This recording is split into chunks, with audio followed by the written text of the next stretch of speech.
O Sangye Chutan Tsoge Chonam La Chon Chon Patu Dani Kyasu Chi Dagi Jinso Gipe Sanam Trola Penchire Sangye Gongrai Sho Sangye Chutan Tsoge Chonam La Chon Chon Patu Dani Kyasu Chi Dagi Jinso Gipe Sanam Trola Penchire Sangye Gongrai Sho Sangye Chutan Tsoge Chonam La Chon Chon Patu Dani Kyasu Chi Dagi Jinso Gipe Sanam Trola Penchire Sangye Gongrai Sho Senchen Tamshe Dewa Tam Dewe Gyu Tam Dhampa Gyu Chi Dunga Tam Dunga Gyu Tam Dharvai Gyu Chi Dunga Nepe Dewa Dhampa Tam Indrewa Gyu Chi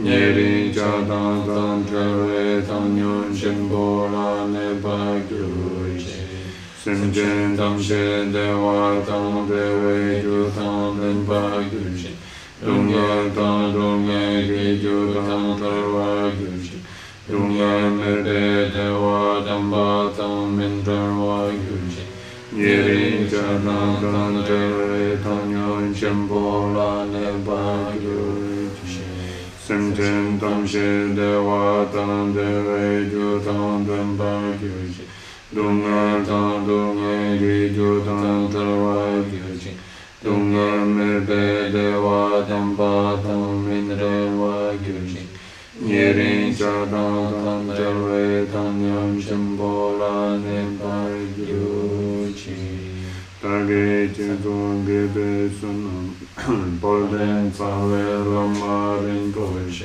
Dagi Jiwo Peme Den Shola Kadin Shempe Gone Jesum Kusum Tugge Ngodum Taltusu Sache Beche Chuche Meto Tam Jerabli Chi Nide Jinpad Sangye Shintu Mingte Tulvaya Troken Namda Chinla Chubai Sho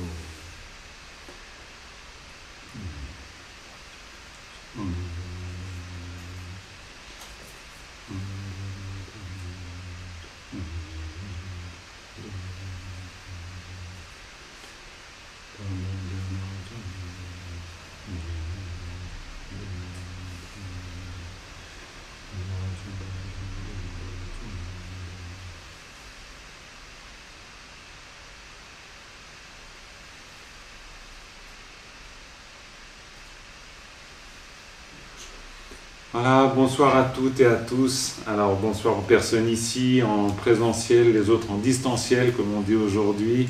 Donc vous êtes assez nombreux par Zoom, donc un grand merci de nous suivre de cette manière-là. C'est bien, d'autant plus avec le Covid qui monte.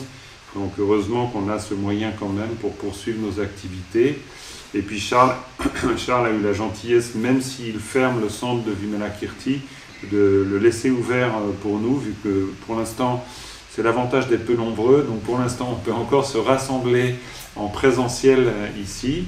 Et quand on sera 250, ça sera plus possible. Ça ne va pas arriver tout de suite, donc on a le temps. Donc on peut profiter de ça pour se retrouver. Mais comme ça, on peut être là ensemble d'une manière encore plus large et c'est tant mieux. Alors, donc ce soir, on poursuit. Alors on poursuit, quand je dis poursuit, c'est parce qu'on est évidemment dans quelque chose qui se poursuit. C'est toujours cet enseignement qu'on appelle Kiezo Nedu, donc qui est le point ou les points clés essentiels de la pratique de Kierim, donc de phase de création d'une visualisation, et Zorim, qui est la phase de résorption d'une visualisation. Et quand je dis on poursuit, c'est à la fois vrai parce que je suis un texte pour le partager avec vous et y réfléchir, mais en même temps qu'on soit bien clair que chacun de ces enseignements tient pour lui-même, et c'est d'ailleurs aussi l'avantage, parce que comme ça, toute personne peut venir s'y greffer, on peut les réécouter. Là, on est en train là j'ouvre une toute petite parenthèse technique, mais on est en train de faire des progrès du point de vue de la captation de Zoom, ce qui fait qu'on va avoir bientôt, j'espère, des vidéos d'une meilleure qualité. Donc, si on a envie ensuite de les réécouter, de les revoir, ça sera plus agréable pour les personnes qui le souhaitent. Donc voilà. Et puis donc maintenant, je commence donc cet enseignement. On a vu les fois précédentes tout ce qui est un peu les préliminaires, c'est-à-dire le contexte général de cette pratique de visualisation. On voit très bien qu'en étudiant ce texte, on parle de loin pas que de la visualisation, et tant mieux, on n'est pas dans un rapport non plus technique, c'est pas un mode d'emploi qu'on est en train de voir ensemble, c'est tout un esprit, donc c'est la manière dont on fait les choses, et donc du coup, c'est aussi un enseignement général sur le Dharma, parce qu'on voit que ce dont on a besoin pour accomplir, que ce soit une pratique avec visualisation ou une pratique du calme mental, si on se place dans le contexte qui est le contexte de la pratique du Dharma, ça revient au même. On a toujours besoin des mêmes prérequis, c'est-à-dire d'orienter, et c'est peut-être ce qui le résume le plus, c'est d'orienter notre conscience vers le Dharma. Ça fait tout de suite penser aux 4 dharmas de Gampopa, où le premier des dharmas, des instructions, d'ailleurs c'est un enseignement qu'on pourrait une fois partager ensemble, ça me ferait très plaisir de le faire. Le premier des dharmas, c'est tourner l'esprit vers le Dharma. Ça nous ramène toujours à ces lo, do, nam, shi, qui sont les 4 pensées fondamentales. Et Dokpa, ça veut dire contrecarrer. Et c'est intéressant parce que littéralement, c'est les 4 pensées qui contrecarrent. On pourrait le traduire comme ça, littéralement. Mais on pourrait dire aussi qu'ils vont à l'encontre ou qui bloquent. Ça peut paraître bizarre comme titre pour des pensées, mais en fait, ça s'explique parce que quand je parle de prérequis ou de la manière de voir et de percevoir, ces 4 idées, qui sont donc la précieuse existence humaine, la mort et l'impermanence, la loi de la causalité, et puis la réflexion sur les conditions ou les existences conditionnées du samsara, c'est une manière de sortir de la fascination, donc de se détourner. D'où l'idée de détourner, d'où l'idée de dokpa.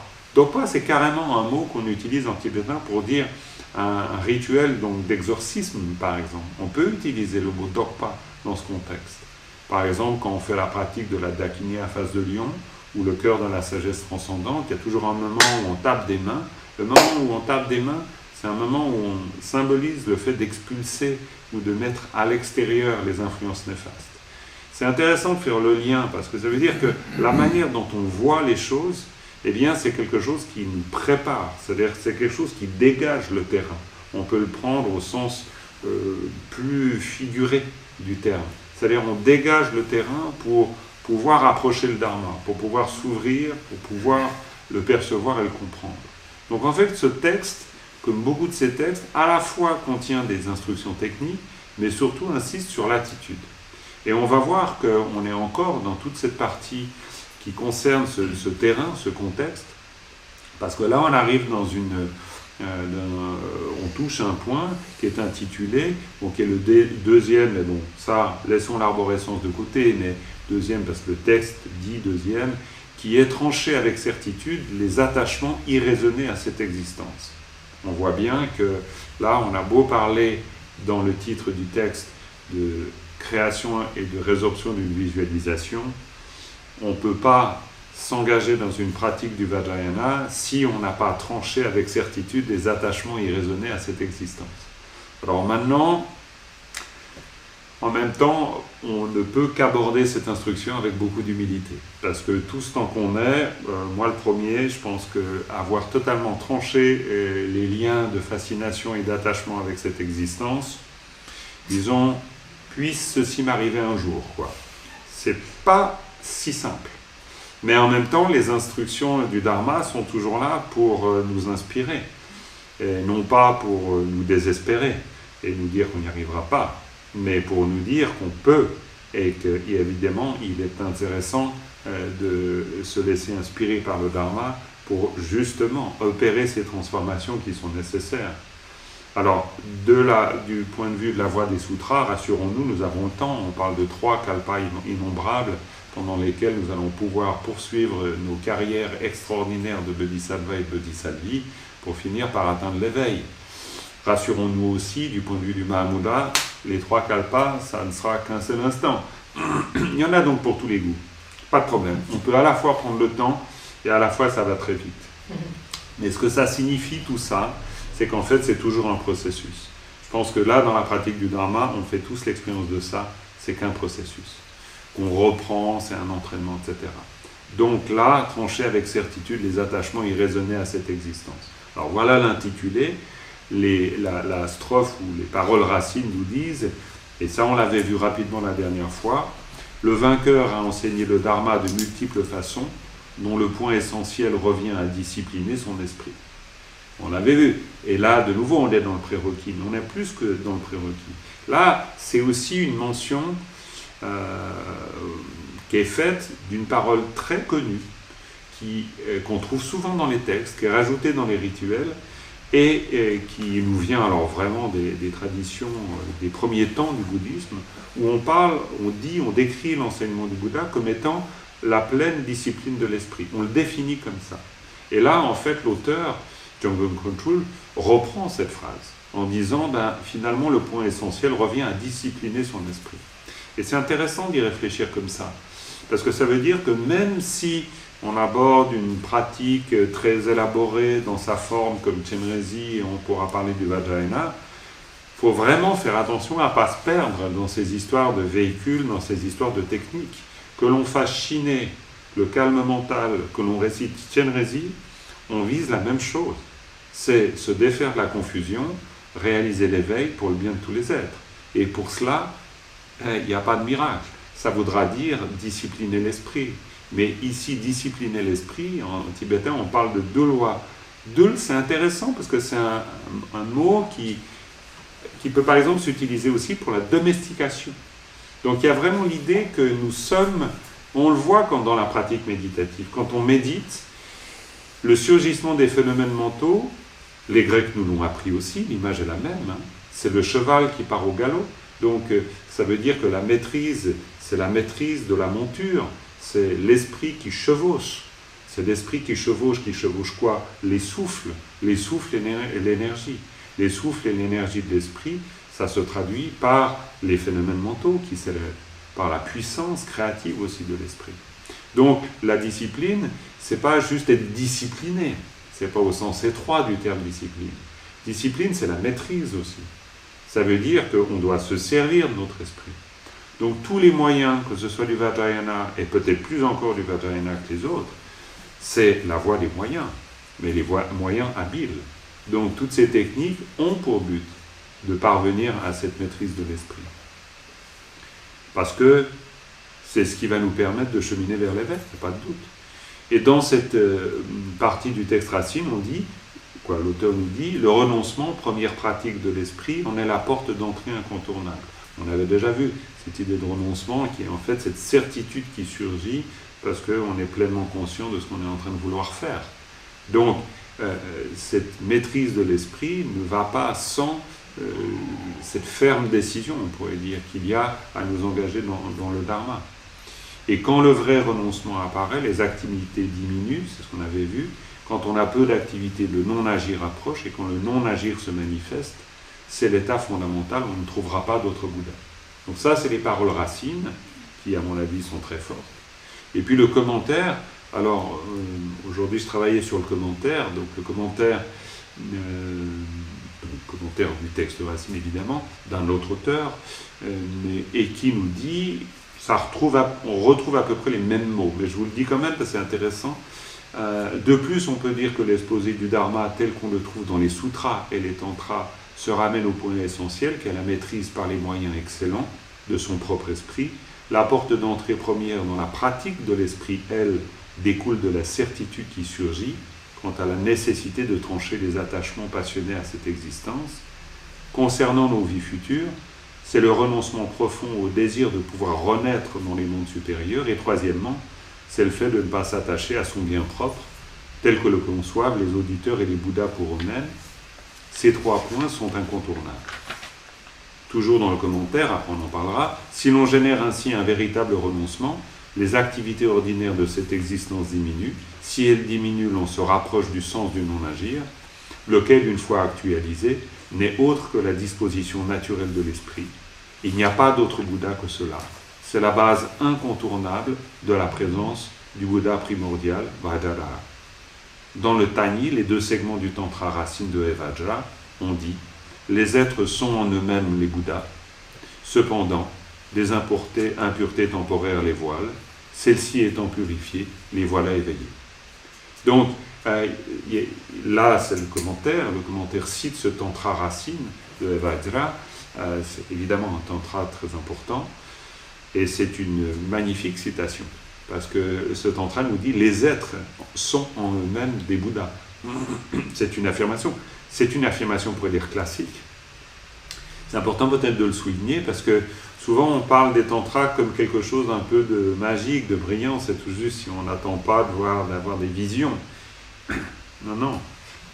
Le tantra racine de Vajra, il nous dit simplement « les êtres sont en eux-mêmes des Bouddhas, cependant des impuretés temporaires les voilent, c'est tout. Celles-ci étant purifiées, les voilà éveillées. » Donc, en fait, encore une fois, on ne sort jamais de ces fondamentaux. C'est-à-dire, toute forme de pratique ne vise qu'à ça.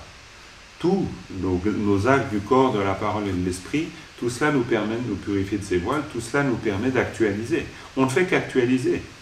C'est, même si on l'a entendu 10 000 fois, c'est très important de s'en souvenir parce qu'en fait, on est en train de rien produire.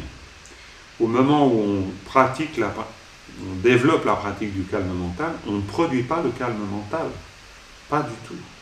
Au moment où on fait Chenrezig, on n'est pas en train de devenir quelqu'un d'autre, de devenir une déité. On ne produit rien. Tout ça, c'est des moyens. Donc on n'est pas en train de produire quelque chose. On ne produit pas un état. On ne produit pas une expérience. On ne cherche même pas à acquérir une expérience, ni même à la retenir. Tout ça, c'est juste des moyens pour dévoiler. Donc, c'est toujours important de se souvenir de ce genre de choses parce que, en fait, c'est aussi le moyen, si on s'en souvient, de maintenir et de développer cette confiance avec notre nature fondamentale. Et puis, du coup, ça donne un sens à la pratique qu'on fait. Si chaque fois qu'on fait une pratique la plus exotique qui soit, on a conscience qu'en fait, à ce moment-là, c'est un dévoilement, ça prend son sens. Donc du coup, tout prend son sens. On le voit bien dans les histoires zen. Combien il y a d'histoires de ces disciples qui arrivent et pendant 3 ans, ils balayent la cour. Et ils ne savent pas pourquoi ils balayent la cour, ils en ont marre de balayer la cour. Et puis le maître, il dit, si, tu as oublié une feuille là. Donc, il balaye encore la cour. Mais en fait, ils font quoi? Ils font comme Milarepa qui a construit les maisons pour Marpa.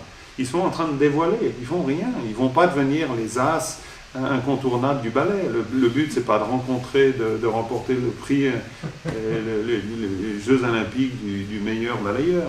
Évidemment pas. Et donc, il s'agit de gagner aucun concours. Hein. On va pas... l'excellence du méditant ou de la méditante, c'est pas parce qu'il a acquis un état de calme mental extraordinaire. Ça sert à rien.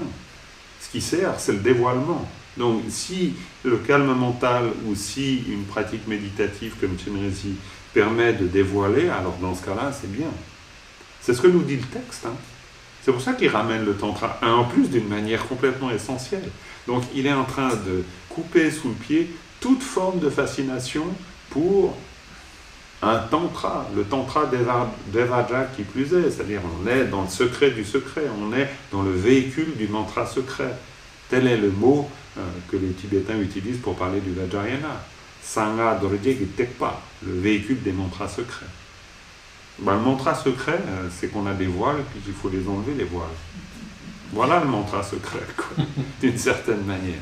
Moi, j'adore ces commentateurs tibétains parce que ils ont toujours l'art de ramener vraiment les choses les plus subtiles et profondes à l'évidence. Donc voilà. Tout ça nous emmène vers un troisième point, qui peut s'intituler « La connaissance de la progression, de la vue, de la méditation et de l'action liée au fruit ». Alors le texte racine nous dit à ce moment-là, la vue, la méditation et l'action ont de nombreuses divisions dans le sens qu'on va trouver toutes sortes de techniques, de manières d'aborder vue, méditation et action, qu'on retrouvera tout le temps, mais relativement à l'esprit, alors là moi je traduis un peu autrement, mais ce qui les condense par-dessus tout, donc toutes ces multiples approches possibles des vues, méditation et action, c'est la vue, c'est la conviction définitive que vous inspire l'état fondamental. Alors on reviendra dessus parce que c'est un peu bon. Alors là je le traduis aussi un peu différemment. C'est la vue qui tranche à la racine tout fondement possible à la disposition naturelle de l'esprit, c'est pas plus limpide, hein, on reviendra dessus. La méditation, c'est intégrer le sens de cette vue à notre courant mental, c'est-à-dire au continuum de l'esprit. Et l'action, c'est maintenir la vue et la méditation en toute occasion, plus littéralement à l'égard de tout ce qui s'élève.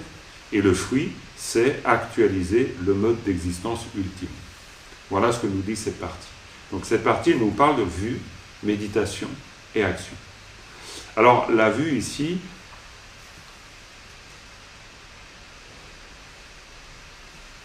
dans le texte Racine, on parle de conviction définitive que vous inspire l'état fondamental.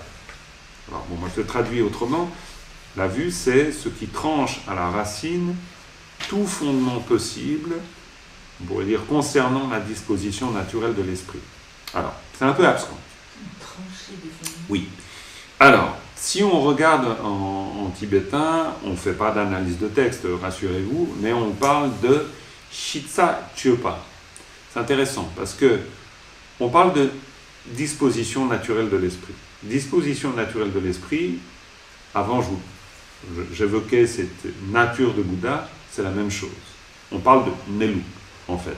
Neluk, c'est très beau comme mot. Parce que Ne, c'est le fait, par exemple, c'est ce qui est localisé, c'est le lieu. Luk, c'est la manière. C'est la manière d'être. En fait, quand on dit Neluk, on pourrait dire la manière d'être.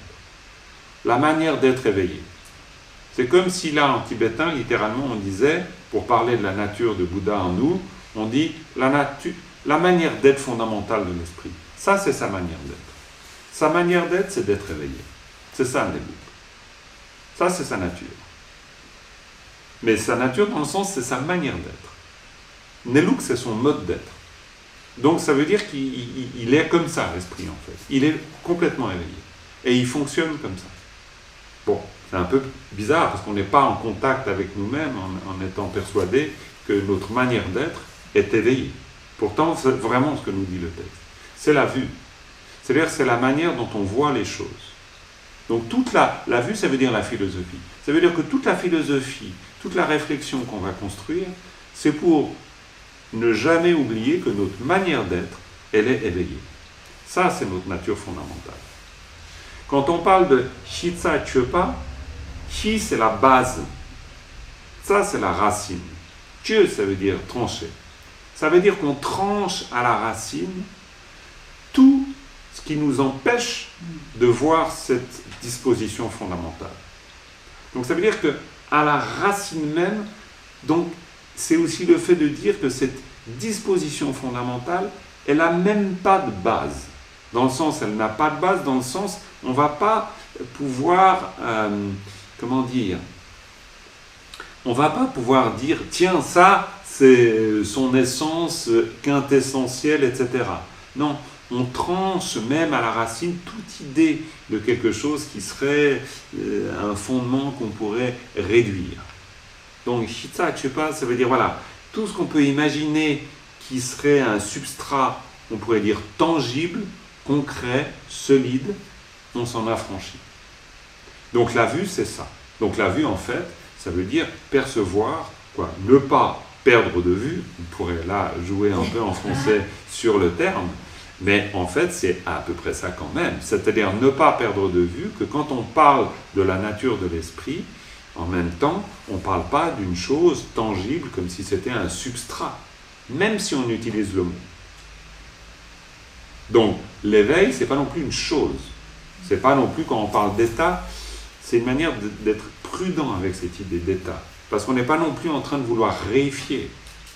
Les bouddhistes ont toujours été extrêmement, très attentifs à ça. Parce que, en même temps, si on est dans une tradition du pur Madhyamika, qui est donc traduit par la voie du milieu, donc c'est toute la tradition de Nagarjuna, alors là, on va pousser la déconstruction au maximum. Parce qu'on a très peur, on pourrait dire, de réifier. On a très peur de dire « Ah, l'éveil, c'est ça. La nature de Bouddha, c'est ça. » Parce que dans ce cas-là, c'est un écueil, ça nous bloque quelque part. Ça veut dire qu'on se fixe. Ça veut dire que si on médite, ensuite, on va vouloir enfin obtenir cela qui est caché en nous. Donc, on fait un objet. Donc là, on est en train de réduire les choses.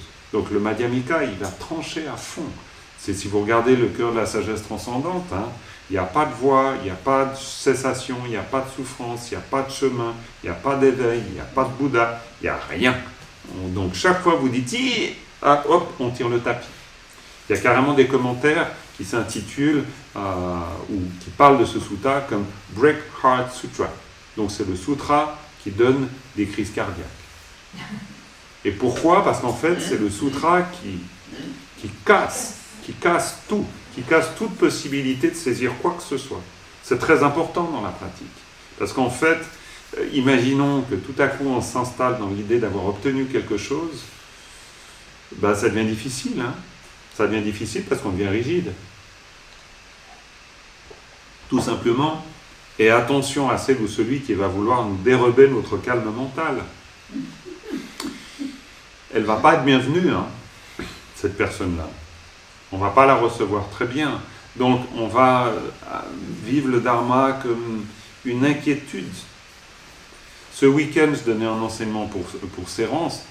Et le thème de cet enseignement, donc ça se faisait uniquement par Zoom évidemment, c'était le commentaire d'un texte de Karmapa, de 4 pages, sur la paix.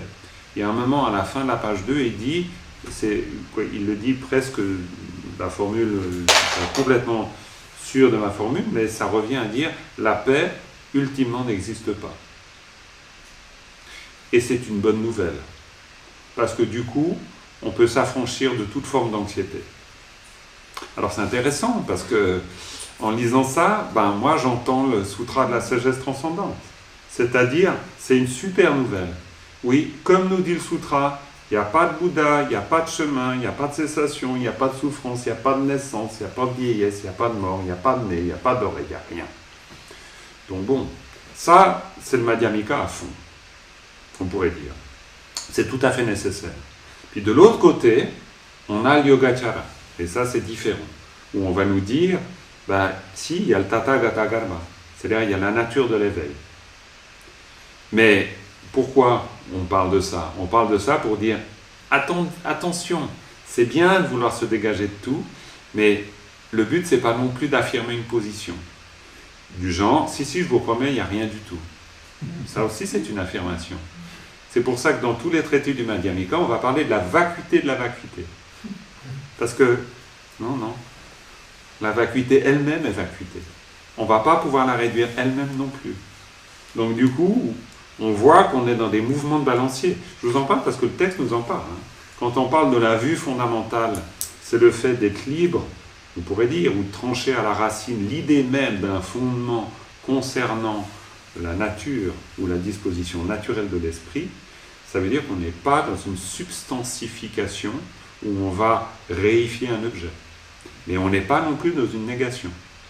C'est-à-dire qu'on parle d'une manière positive d'une nature d'éveil, tout en étant conscient qu'on ne fait qu'en parler, et on ne va pas la réduire à un objet.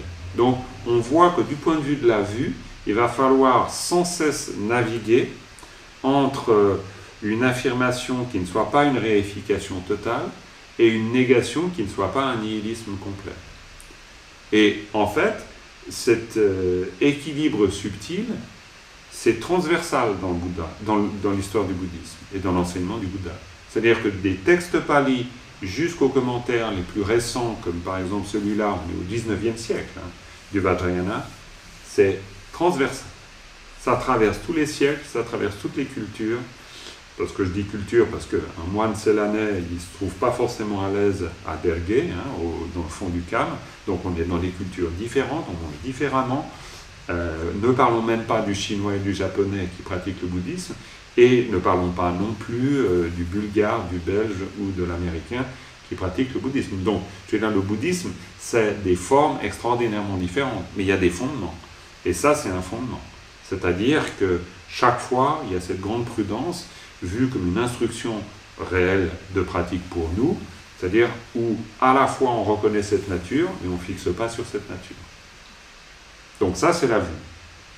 La méditation, c'est intégrer le sens de cette vue à notre courant mental. Là, il y a le terme tibétain de gu, ou gun. C'est le continuum. C'est d'ailleurs le même mot qu'on utilise pour parler des tantras. On peut, dans certains contextes, le comprendre comme tantra. Mais pourquoi? Parce que c'est l'idée d'une continuité, d'un continuum. Ce continuum, cette continuité, c'est le mouvement, c'est le flot de l'esprit. Donc quand on parle ici de la méditation, c'est intégrer le sens de cette vue à ce flot. Ça veut dire qu'en fait, l'idée, bien sûr, intégrer ou prendre avec soi, c'est certain, mais ça veut dire aussi observer le courant de l'esprit, c'est-à-dire tout ce qui nous traverse tout le temps. On le voit d'autant plus dans une pratique comme le calme mental, et dans une pratique comme Chenrezig, c'est pareil. Chaque fois que je perds le support, et ça arrive tout le temps, donc c'est un signe que je l'ai perdu d'abord, donc très bien, c'est bien que je m'en rende compte, et je peux y revenir. Mais tout ce flot, c'est-à-dire tout ce flux, toute cette activité psychique et mentale, eh bien, en fait, elle se manifeste, mais elle est libre d'existence propre, en même temps. C'est-à-dire, il y a aussi l'idée que c'est pas inquiétant. Ça se produit. C'est tout. C'est mon regard, c'est la vue. C'est la vue que je développe qui me le fait voir d'une certaine manière. Si par exemple je le vois comme un défaut, j'ai pas tout tort, mais j'ai pas complètement raison. Je peux très bien aussi développer une identification de l'erreur et penser que, en fait, je suis un mauvais méditant parce que j'ai beaucoup de pensées. On entend des gens qui vont dire ça après avoir médité des années. Donc ils vont considérer que c'est des mauvais méditants parce qu'ils ont encore des pensées.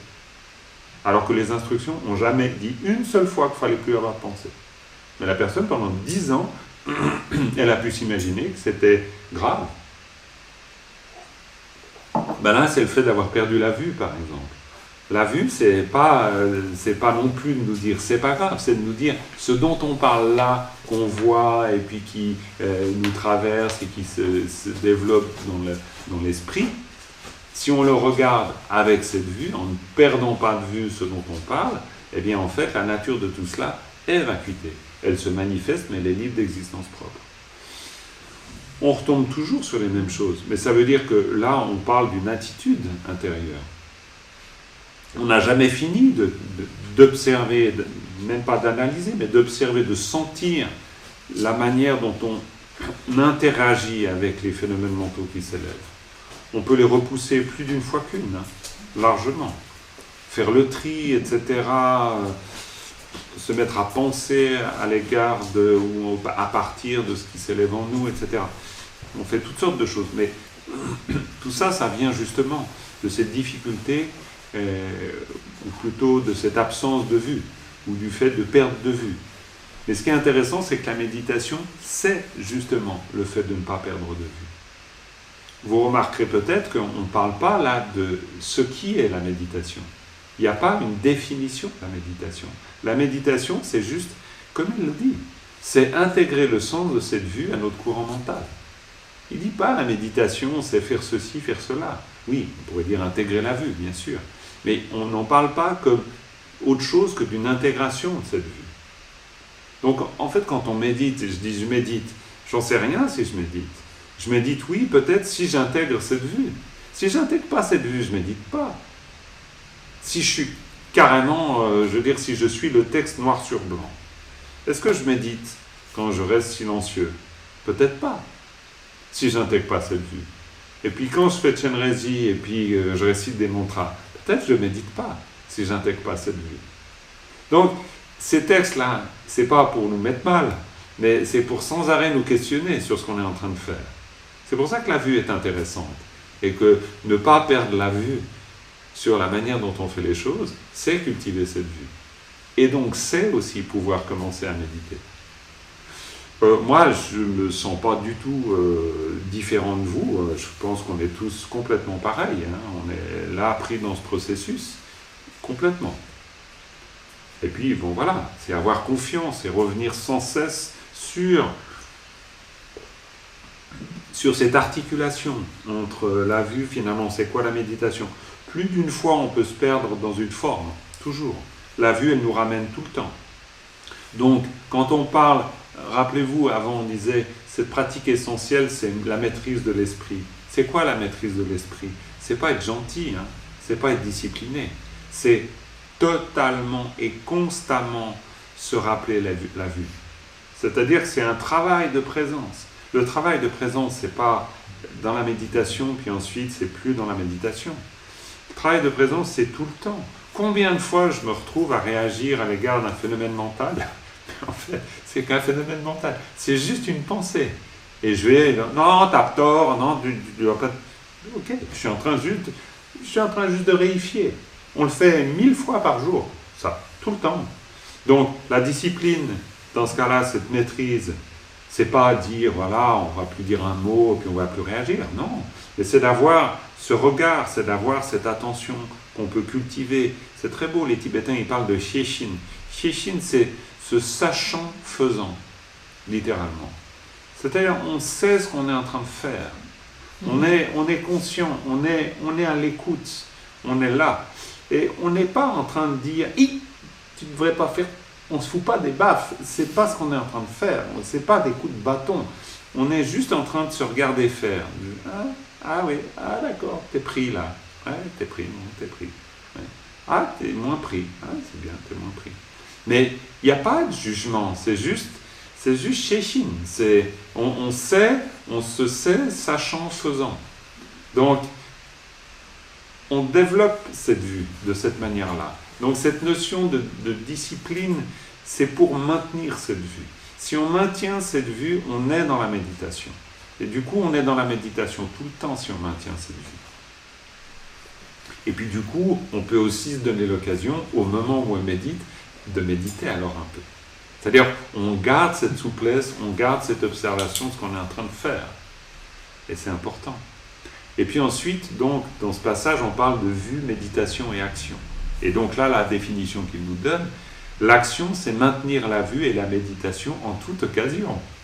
C'est-à-dire, et là, j'ai retraduit ce passage, à l'égard de tout ce qui s'élève. Encore une fois, c'est extrêmement intéressant. Parce que là, on dit en tibétain, Kanshar Tagum Tsizin Chopayin. Je regarde juste le passage. Kanshar, ça veut dire quoi qui s'élève.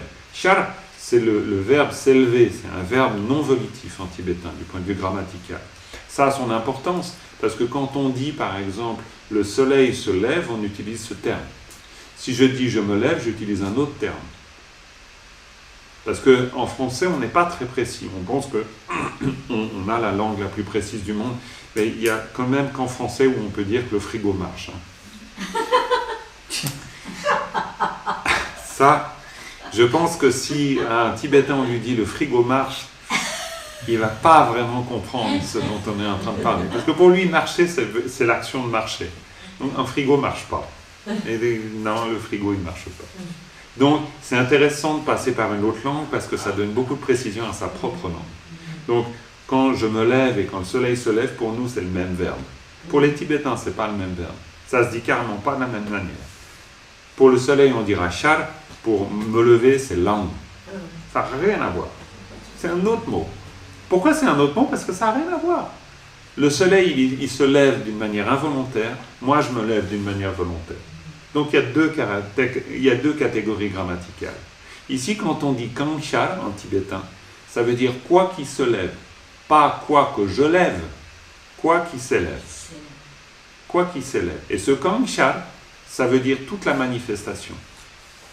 Il n'y a pas la manifestation et moi. Il n'y a qu'une manifestation parce que je l'aperçois. Donc, kanchar, ça veut dire quoi qui s'élève dans mes consciences. Du point de vue philosophique bouddhiste, s'il n'y a pas des consciences pour percevoir, il n'y a pas de phénomène. S'il n'y a pas de son qui est entendu, il n'y a pas de son. Et de toute façon, dans notre expérience, au-delà du décortiquage philosophique qu'on peut vouloir ou ne pas vouloir faire, si je n'entends pas, il n'y a pas de son. Si je ne vois pas, il n'y a pas de forme. Si je ne goûte pas, il n'y a pas de goût. Si je n'ai pas une expérience tactile, il n'y a pas de sensation tactile. Donc, voilà. Mais si je ne pense pas, s'il n'y a pas de conscience mentale, il n'y a pas de pensée. Donc, voilà. Donc, les objets des consciences, c'est Kanchar. Kanchar, c'est l'expérience que j'ai de l'existence. Mais Char, c'est-à-dire que je ne décide pas. Je ne fais pas s'élever les choses. Elles viennent à ma conscience. Elles se manifestent. Donc, on peut parler de manière assez juste de manifestation. il y a quelque chose qui est de l'ordre d'une manifestation. Si on voulait être plus fin, on pourrait dire que c'est une co-manifestation. Parce qu'en fait, il faut aussi qu'il y ait une conscience pour que quelque chose se manifeste. Mais on ne va pas rentrer dans ce domaine, parce que là, c'est un peu tricky, difficile. Mais simplement Shar, Kanshar, quoi qu'il s'élève. Donc le texte nous dit Kanshar, Tagom, Tsisin, Chupain. Tsisin, ça veut dire Tagom, Tawa, c'est la vue, Gom, c'est la méditation. Donc la vue et la méditation. Et on a vu déjà avant combien l'un est imbriqué avec l'autre. Il n'y a pas de méditation sans vue. Hein. Il n'y a pas. Vu que la méditation, c'est le fait de placer la vue dans le courant de l'esprit. Dans le courant, ça veut dire à chaque instant. Dans l'instantané de l'esprit, il est toujours là, cette vue. Donc cette vue est la méditation. La méditation est la vue. Donc ça veut dire que l'action, c'est maintenir cette vue et méditation à l'égard de tout ce qui s'élève. C'est-à-dire tout ce que je perçois, que j'ai l'impression de percevoir, bien tout ça est vu en ne perdant pas de vue la vue. Ni la méditation, vu que le fait de ne pas perdre de vue la vue, c'est la méditation. En fait, c'est ce que nous dit le texte. Donc ça veut dire qu'on est là, dans une expérience du vivant, si on se souvient de ce texte, très différente. C'est-à-dire on est une conscience qui perçoit, et puis cette conscience qui perçoit, eh bien, l'entraînement consiste à percevoir en ne perdant pas de vue la nature, ce qui s'élève, c'est-à-dire ça s'élève, ça demeure, ça disparaît. Dans ce très beau texte du Karmapa, je vous le conseille, vous trouvez ça facilement sur son site, c'est traduit en français par Dakpo, c'est le texte du 21 septembre sur la vue. Il dit les bouddhistes ne font qu'observer les schémas qui se manifestent, qui se disposent et qui disparaissent. Et en fait, bon, alors après, on peut avoir 1000 interprétations de ce qu'il nous dit, évidemment, mais moi, quand j'entends ça, j'entends les instructions que j'ai entendues toute ma vie. C'est-à-dire la Matonome qui dit Chumne Drosum. Chumne Drosum, ça veut dire regarde les phénomènes qui s'élèvent, regarde-les se placer, regarde-les disparaître. Et puis n'oublie pas qu'en regardant d'où ils s'élèvent, tu verras qu'ils ne s'élèvent de nulle part. En regardant où ils se placent, tu verras qu'ils ne demeurent nulle part. Et en voyant où ils disparaissent, tu verras qu'ils ne disparaissent nulle part. Et là, c'est la clé. Tu réalises ça, c'est l'éveil. Tu réalises pas ça, c'est le cycle des existences. C'est aussi simple que ça. Mais en fait, bon, c'est en même temps évidemment très difficile. Pourquoi ? Parce qu'on est pris par le jeu. Donc on pense qu'il y a vraiment quelque chose qui s'élève, qu'il y a vraiment quelque chose qui existe. Je veux dire, moi, comme vous, je suis sûr, en général, je suis absolument sûr de penser ce que je pense. Ça m'arrive jamais d'avoir un rapport à la vacuité de ce que je pense. C'est très rare. Je vais même défendre ce que je pense. Parce que je pense juste, puis que les autres pensent faux. Je suis complètement pris comme n'importe quel être ordinaire dans le jeu des apparences. Donc, le Dharma, il m'aide moi, mais il m'aide tout le monde, il aide tous ceux qui veulent bien aider, à se dire, ok, quoi qu'il se manifeste, eh bien, développe la vue et la méditation. C'est-à-dire, souviens-toi constamment de ce que disent les textes. Et comme Karmapa, il le dit dans son texte magnifique, les bouddhistes, eux, ils observent comment les choses se manifestent. Et en observant comment les choses se manifestent, vraiment dans son texte, c'est à peine s'il dit, il n'y a que ça à faire. Ça nous semble un peu déroutant, parce qu'on pourrait dire, non, mais il doit quand même y avoir d'autres choses à faire, par exemple pour régler les problèmes du monde. D'autant plus qu'il parle là, par exemple, de la paix et de la journée internationale de la paix. Il dit non, la paix n'existe pas, et la seule chose qui consiste à faire, si on veut vraiment établir un peu de paix, c'est d'observer les phénomènes. Donc en fait, il est purement bouddhiste. Bon, c'est évident qu'il est purement bouddhiste, vous me direz, mais c'est incroyable à quel point il ne joue aucun jeu qui consisterait à dire oui, il faut défendre quelque chose. Non, il n'y a rien à défendre, il y a juste à observer. Alors que nous, on passe notre temps à défendre. Par exemple, ses pensées. Alors évidemment, dans le discours avec les autres, on ne peut pas laisser de côté toute la vérité relative. Mais ce n'est pas ce qu'on nous dit ici. On nous dit d'observer. Rappelez-vous, la vue, c'est la conviction. Non, la méditation, c'est intégrer le sens de cette vue à votre courant de l'esprit. On n'est pas en train de dire intégrer la vue à l'absence de phénomènes mentaux. On dit intégrer la vue à la présence des phénomènes mentaux. Donc dans le courant, dans ce qui est en train de se produire. Kanshar après. Kameshar, c'est à l'égard de tout ce qui se manifeste. Il n'y a aucune illusion sur l'idée qu'il faudrait qu'un jour plus rien ne se manifeste, ou qu'il faudrait qu'un jour il n'y ait plus de courant de l'esprit. S'il n'y avait plus de courant de l'esprit, il nous le dit avant, rappelez-vous, il n'y a pas d'autre Bouddha. Il n'y a pas d'autre Bouddha. Il n'y aura pas d'autre Bouddha. C'est fort quand même dans le commentaire avant que je vous lis. Et la base incontournable, c'est la base incontournable de la présence du Bouddha primordial, Vajradhara. Il n'y a pas d'autre Bouddha que ça.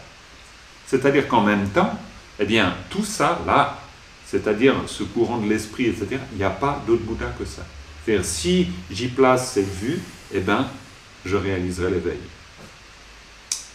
C'est une bonne nouvelle, parce que des fois, on pourrait dire que ça va être compliqué. Ben, normalement, ça ne devrait pas l'être. Mais bon. Et d'ailleurs, il en parle. Le fruit, alors là, voilà, c'est le coup de grâce, c'est actualiser le mode d'existence ultime. C'est-à-dire, c'est juste actualiser. Vraiment. Hein. Yin-luk. En tibétain, c'est intéressant, on parle de yin-luk. Hein. Luk, c'est la manière d'être. C'est comme avant, neluk. C'est la manière de se disposer. Là, yin, c'est la manière dont c'est. C'est tout. C'est-à-dire, le fruit, c'est juste actualiser ce qui est. La manière d'être. Ce qui est. La réalité fondamentale. Il y a quelque chose de rassurant parce que ça veut dire que nous sommes toujours indifférenciés de notre expérience. C'est-à-dire que dans toute expérience, on est en train de faire une expérience. Il n'y a pas « je vais méditer plus tard et donc plus tard je ferai l'expérience ». Tout ce qui s'élève est l'expérience. Si vraiment j'accepte, et pas toujours, mais si j'accepte, je prends le risque d'accepter ce que le texte me dit, ça veut dire que tout ce qui s'élève, c'est l'expérience. Il n'y aura rien de mon expérience du réel qui ne soit pas en lien direct avec mon expérience méditative. Mon expérience méditative est dans cette expérience-là. Elle ne peut pas se situer ailleurs. Et de la même manière, il n'y aura pas d'autre Bouddha ailleurs. Donc il y a quelque chose à la fois d'un peu frustrant, parce qu'on aimerait quand même peut-être bien pouvoir visiter quand même un autre pays que celui qu'on connaît, qui est le nôtre. Mais en même temps, c'est dire, le connais-tu vraiment? C'est-à-dire, revisite-le. Vas-y, revisite-le à l'aide de cette vue-là. Reviens à ça. Regarde. La vue, c'est regarde. C'est tawa, c'est le verbe regarder. C'est pas ton. Ton, c'est le fait d'avoir. C'est voir. Du genre, ah ouais, t'as vu? Non, j'ai pas. Voir. En tibétain, de nouveau, on utilise deux mots. Si tout à coup, quelque chose passe et qu'on n'a pas cherché à le regarder, on dit, ah, j'ai vu. Ah, tiens, je viens de voir un oiseau. Donc c'est pour dire, j'ai vu sans avoir regardé. J'ai vu. Là, on n'utilise pas le verbe ton. On utilise le verbe tawa. Tawa, c'est regarder. Ça veut dire regarde. On ne dit pas produit, on dit regarde. C'est-à-dire, sois attentif, regarde. Regarde tout ce qui s'élève. Non. C'est ce que nous dit le texte. Oula, c'est 20h20. J'avais même pas vu que c'était 20h20. Ben, ça tombe bien parce que je suis à la fin du passage que je voulais voir. Et puis la prochaine fois, on parlera, je vous donne l'intitulé, comme ça nous donne envie, à moi aussi d'ailleurs. C'est le signe de la méditation et la certitude de devoir trancher toute perception illusoire. Oui, le signe de la méditation est la certitude de devoir trancher toute perception illusoire. Voilà, mais on va s'arrêter sur ce qu'on a vu ici, c'est-à-dire le fruit, c'est actualiser le mode d'être. On arrête là-dessus, en se souvenant que pour l'actualiser, on va méditer. Méditer, c'est quoi? C'est maintenir la vue, tout simplement. Et l'action, c'est quoi? Ben, l'action, c'est ce qui maintient la vue et la méditation tout le temps. Voilà. Sonam diye tamche zimpanye tomne nyebe tranam panjene kirana chimbala tubai sibe sole doa doa.